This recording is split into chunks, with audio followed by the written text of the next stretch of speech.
A sexless marriage is so much worse for a man than just a simple lack of physical connection. When a man lives in a sexless relationship, his body is constantly producing stress hormones as if he's under threat. And his bonding hormones, the very same chemicals that made him fall in love with his wife and that keep him feeling affectionate toward her, start shutting down. They shut down to protect him from the pain of unrequited desire. Meanwhile, his brain is quietly rewriting itself to expect rejection, not just from her, but from everyone else too. So what starts as a bedroom problem becomes a complete rewiring of how he experiences love, trust, and his own worth as a man. Now, most people at this point say these men just need to get over the sex issue or find other ways to connect.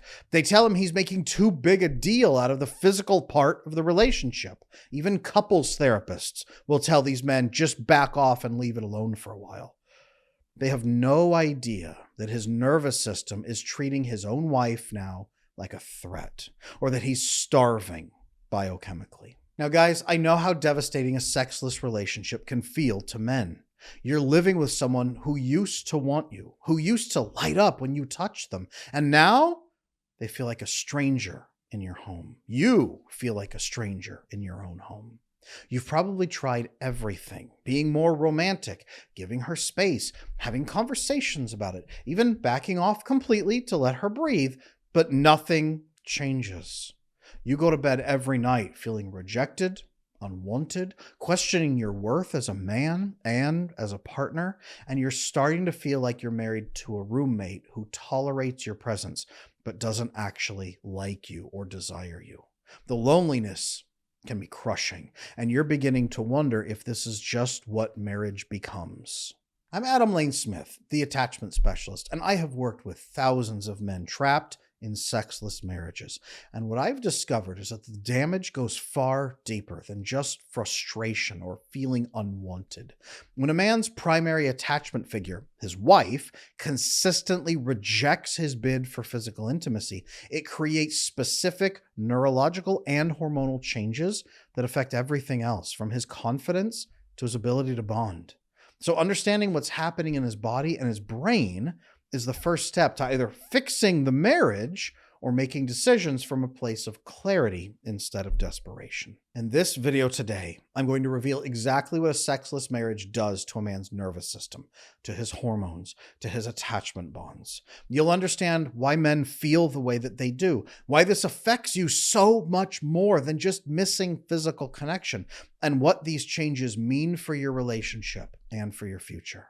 Most importantly, and I'm going to really hammer this one, you will learn what you can do about it, whether that's rebuilding intimacy in your marriage or protecting yourself from further psychological damage. So let's talk first about the neurological damage, how his brain rewires against connection, okay? When you experience the pain of rejection, when she's consistently saying no, no, no, no, whether she's verbalizing that no or expressing it in body or in other ways, that man's brain doesn't just experience disappointment. It experiences actual pain. Social and emotional rejection registers in his brain the same way that physical pain does inside his nervous system. Now, this is not him being dramatic or oversensitive. His brain is interpreting that rejection as a threat to his survival, his well-being, and his sense of self. You are feeling pain every time the person you love says, "No, I'm not interested." Now, each rejection, that pain, builds a boost of cortisol in his system, not just against sex and asking for sex, but against all forms of closeness. Men tend to bond very well through physical connection and emotional and sexual connection. We need sexual connection inside a relationship for a variety of reasons, and I'll talk about that here in this video, but men actively bond through sex if they're emotionally connected to their partner. If they really care about them, sex is an incredibly bonding experience, not for men who are in casual sex necessarily, but full, intimate partner sex is massive for this. It also builds a very positive, warm association with that partner. Being rejected releases wave after wave after wave of cortisol which is now associated with any kind of closeness, because the male brain does a poor job of differentiating between sex and emotional bonding. It's all kind of jumbled up. His brain starts tagging everything as dangerous: hugs, kisses, emotional sharing, non-sexual physical contact, even holding hands.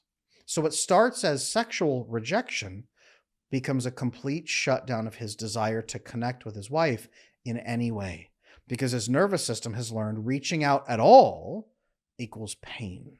Now, as this starts to happen, his testosterone actually tanks inside that relationship. Oxytocin receptors from high levels of stress begin to block. It gets harder and harder to bond. Even if she forces hand-holding on him, now it feels uncomfortable and actually abrasive, and he'll tolerate it.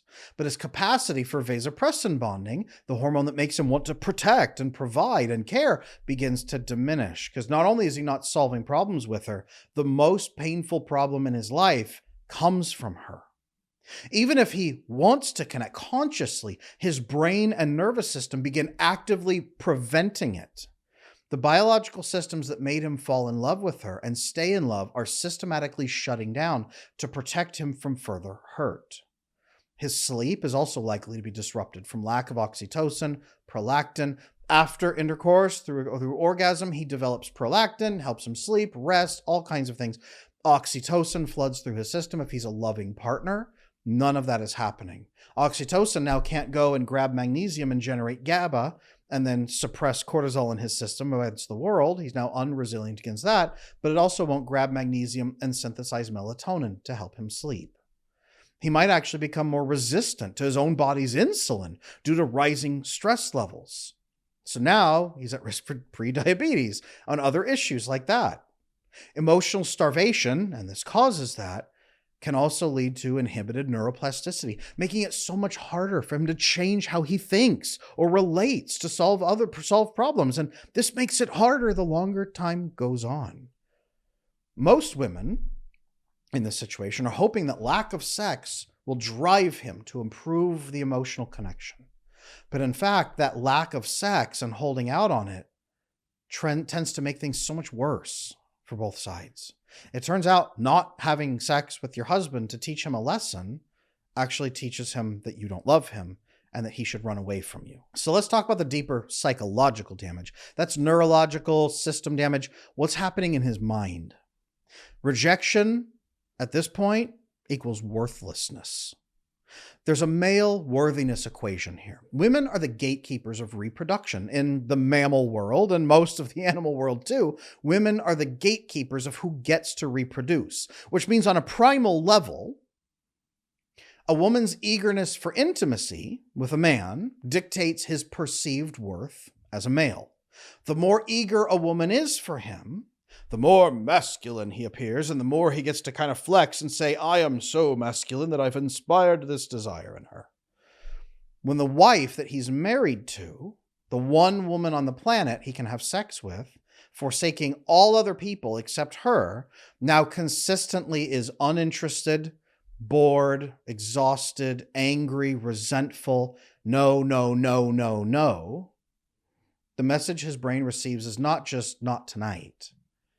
And this is not just once, this is a system of rejection. It's you are unworthy, you're undesirable, you are a failure as a male, and I don't respect or admire you at all. This affects how he sees himself, not just as a husband, but as a man. He now has to argue against the one woman on the planet who can offer him that sexual validation. Okay? It influences his confidence, his belief, his sense of masculine power, even how he believes other people perceive him. The one woman whose opinion matters most on earth is essentially telling him he has failed at the most basic level of male worthiness. So what women often see as a basic, simple boundary setting here, men experience as repeated insults to their core identity. Over and over and over. After months or years of constant rejection, even the kindest men start reacting as if they've been slapped in the face every single time she says no. Because neurologically and biologically and psychologically, that's exactly what's happening. His neurochemical signals tell him that she despises him and that the connection is dead. So now he has to fight against his own system to convince himself that the woman still loves him and that there's anything here worth fighting for. I get asked all the time, what is my attachment style? What is my attachment style? What is my attachment style? So I have finally launched the attachment assessment. This is not a short quiz that just spits out an answer after 3 seconds. This is a thorough, in-depth, science-backed assessment. Check it out on my website, adamlanesmith.com, and learn your attachment style, the severity of what you're dealing with, and some next steps you can take right now to build very secure attachment. So if you're in a sexless marriage right now, whether you're the man, the woman, whoever, here are some warning signs to tell you this damage is happening. Okay, first, he starts pulling away emotionally and physically. The nicest men will begin looking sad, withdrawn, distant. They're hesitant to speak. They don't touch anymore because touching amps up their desire and leads them to want more, and they know where that's going to go, and they anticipate pain. They anticipate pain from you, so they don't even start reaching out anymore, which of course usually makes it worse for the woman and then worse for him. His affection decreases. He's not bringing home gifts anymore. Hey, I thought of you at the store. Hey, this reminded me of you. The text messaging or flirting probably stops and dies. Even some of his protective behaviors are going to start diminishing. You're going to see he's not maybe holding the door, walking on the outside, on the curb anymore. He's not taking your arm. He's just walking ahead of you as if you guys aren't linked at all. He stops initiating, not just sexual contact, but any form of intimacy. These are signs of his nervous system protecting himself from further rejection and pain. Now, that's the first stage. The next stage often becomes the resentment stage. And this is where most women say, well, that's really attractive. Yeah, I'm definitely going to desire you now. That's what I hear when really angry, bitter wives come into my coaching practice on this problem. In worst cases, he becomes more transactional, where he wasn't before. He starts keeping score. Women do this too on their side for emotional starvation. Men do this from emotional starvation around sex. He starts keeping score, mentioning everything he does for the relationship. He operates from a what I'm putting in versus what I'm getting mindset. This is his brain trying to make sense of why he's suffering and providing in a relationship that's supposed to bring him joy, why he's doing his job and getting nothing in return. This is often the phase where some fantasizing begins. Fantasies bring dopamine, they bring serotonin to deal with emotional starvation. Fantasies are his system's way of prompting him to take action, with the belief that resources might be more plentiful elsewhere. This does not mean that he wants to go have sex with somebody else. His brain will actually feed him continuous fantasies, even against his will, of, hey, wouldn't that be nice? Wouldn't that be great? Wouldn't that be fun? This is different from a porn addiction, by the way, but it can worsen porn issues or lead men who don't have a porn issue into pornography issues. This is not the woman's fault. We're not saying that, but this is where that starvation sets in and he begins to say, wouldn't that be great? Okay, the fantasies that flood his brain. We call it limerence. Limerence is the fantasies of what could be flooding his brain to just give him a tiny boost, some serotonin, some dopamine, some oxytocin, just from imagining an experience with a woman that cared about him. I want you to understand the point of no return here. The damage becomes really irreversible when resentment turns into contempt, and then when neither partner is willing to show each other basic kindness.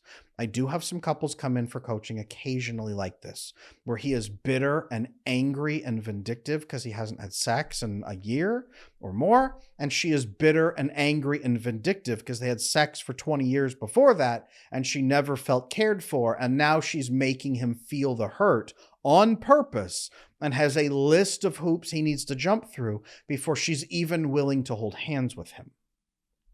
That's where it becomes point of no return for most couples, because neither one is usually willing to flex. If you guys are willing to give each other even small kindnesses and work together to restore some care, it can still work. But when one of you is refusing, that's point of no return.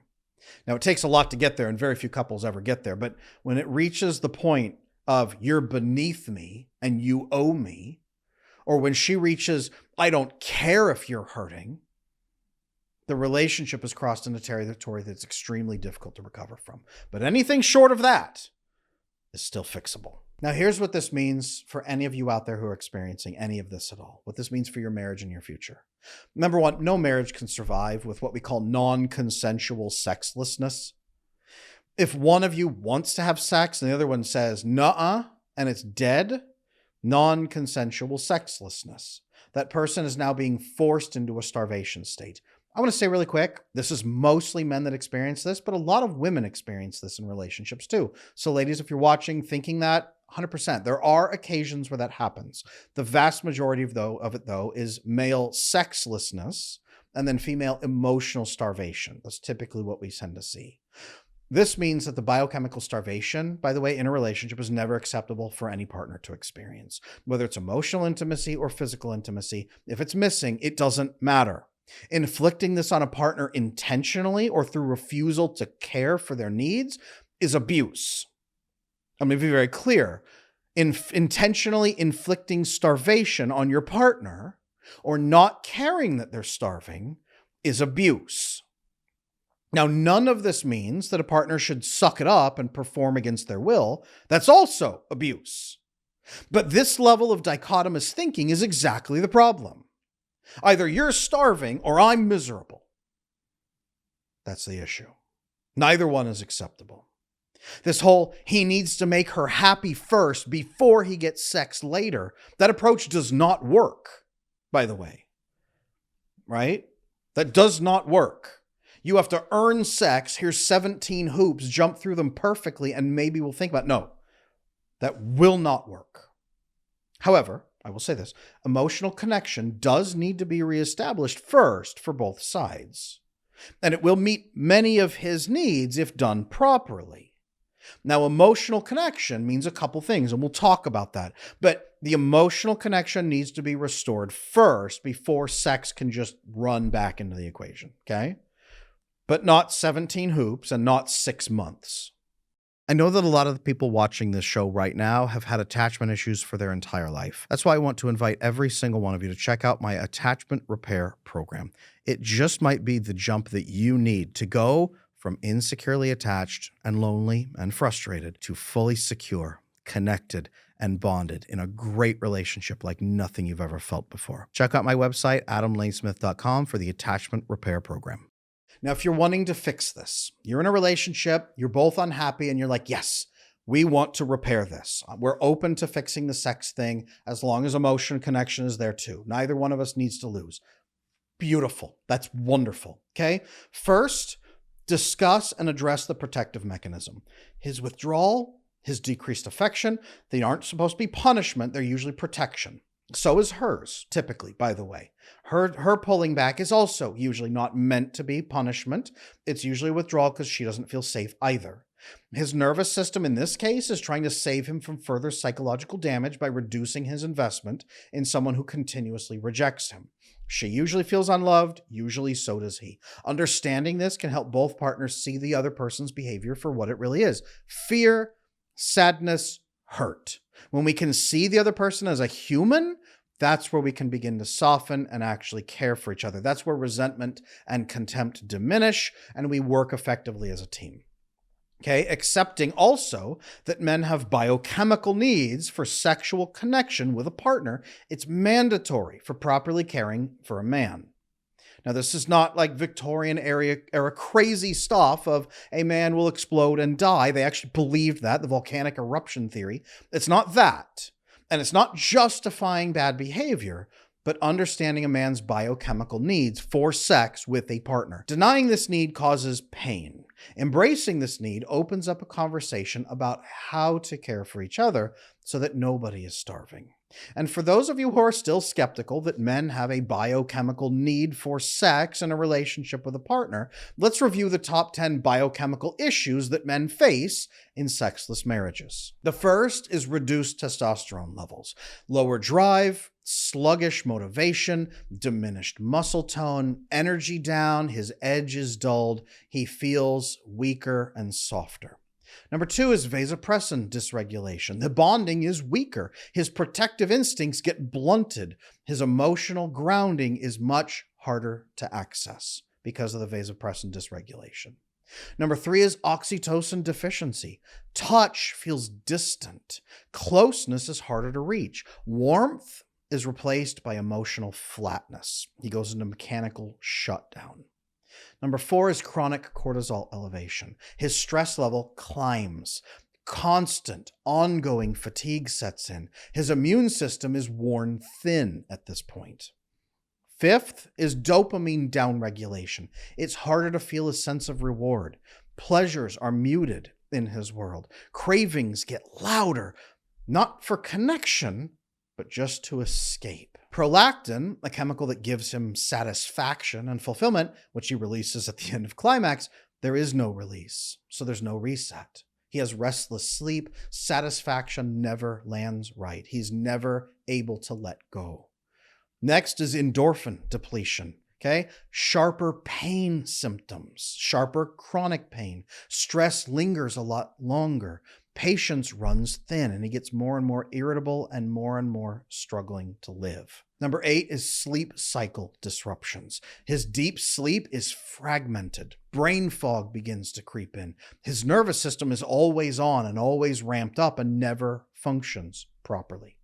Number 9 is a risk of insulin resistance. He'll have blood sugar swings. His weight will shift, especially around his gut. Most men in sexless marriages develop a much larger gut as a result for a number of reasons.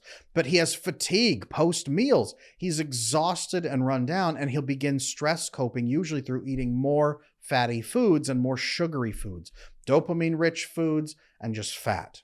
And fat turns into fat. And finally, last, neuroplasticity stagnation. His brain doesn't rewire. It stops growing. His emotional ruts will deepen. He'll get more and more angry and more resentful. Growth is paused. Now, I hope you're hearing that this damage doesn't stay contained just to the bedroom. It affects his confidence, his ability to trust, his willingness to be vulnerable, his capacity to connect in future relationships, to connect with his kids, to thrive at work, to do anything, anywhere. And the longer this pattern continues, the more comprehensive this damage becomes to his overall attachment system and his whole life. So after we've identified and accepted the need that men have, second, we have to fill the gap that's causing the sexless issue, frankly, on both sides. Clarify first here what it looks like to recover as a couple.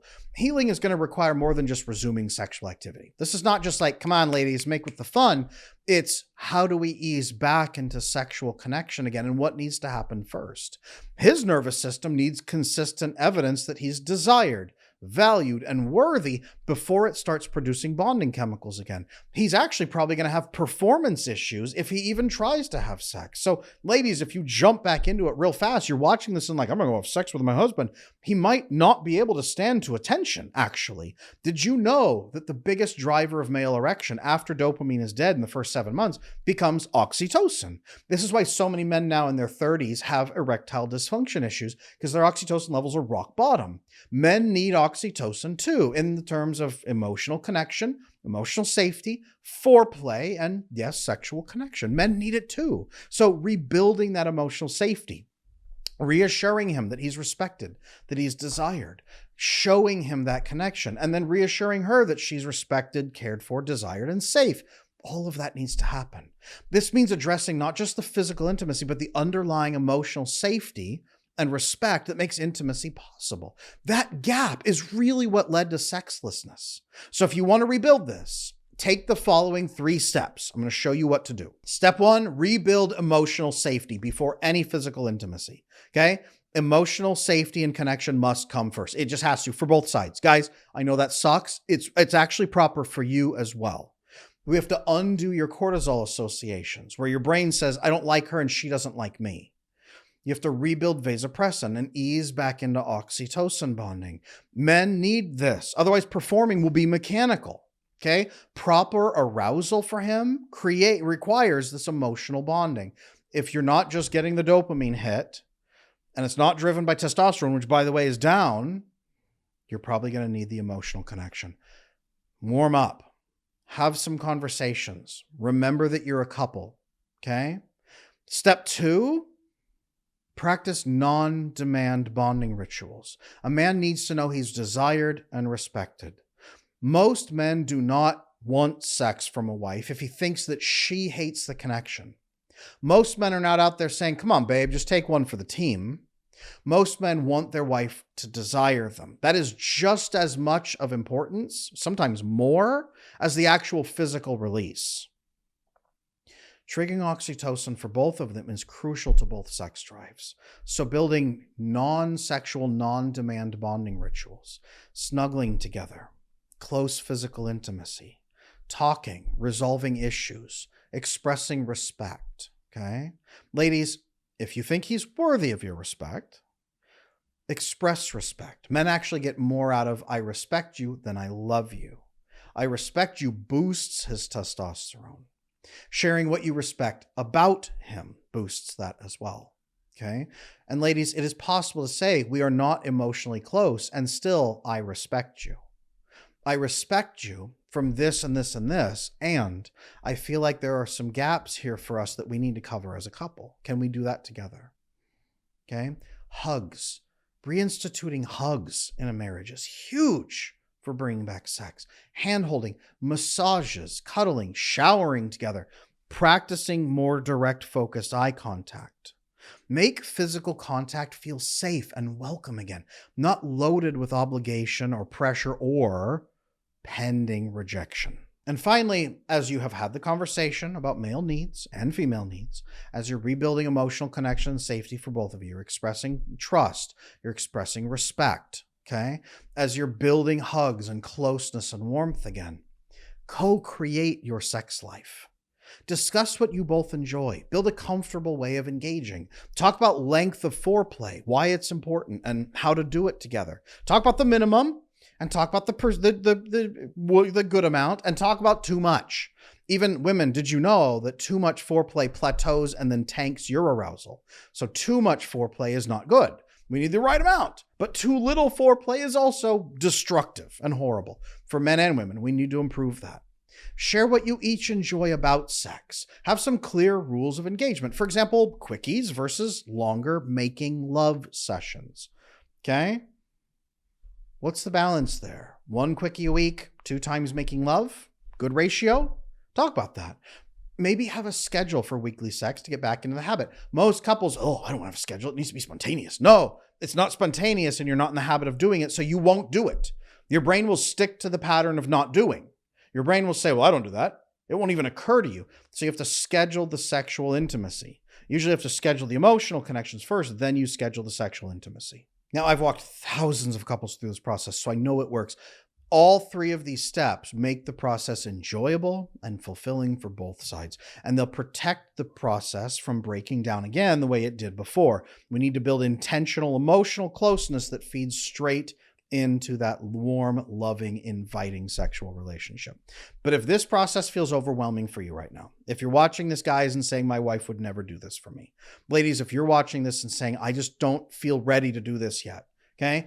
I have an entire system for rebuilding this intimacy, safety, warmth, sex, everything inside my Secure Marriage video course.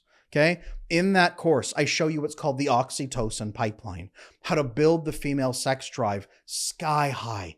It's like female Viagra that you work on and build together so that she is more desiring sex even than he is. I show you that inside that course. But to get there, you have to craft true emotional safety. Now, to do that, you need to understand the 6 pillars of a secure marriage and build them intentionally as a couple, or repair them if they've been damaged. This is all just a system that fits together. This is not crazy rocket science. It is basic animal care. We humans have basic animal sexual needs. They're very simple, but it's all a system. And when it breaks down bad. So if you're in a sexless marriage right now, you need to pick up a copy of my How to Build a Secure Marriage video course. It will show you the exact pathway to repair this. And if you are living in a sexless marriage, what you're experiencing isn't weakness or neediness. It's your nervous system responding exactly as it's designed to, and your primary attachment bond becomes a source of chronic rejection and pain. Your brain is trying to protect you from further hurt while simultaneously craving the connection that it needs to feel secure and valued. The most important thing that I want you to understand is that you can't love someone into wanting you. You can't logic your way back into attraction. You can't sacrifice your way into desire. But you can understand what's happening to your own system and make decisions that protect your mental health and protect your future happiness. Because sometimes that means learning to rebuild the safety and attraction in your marriage.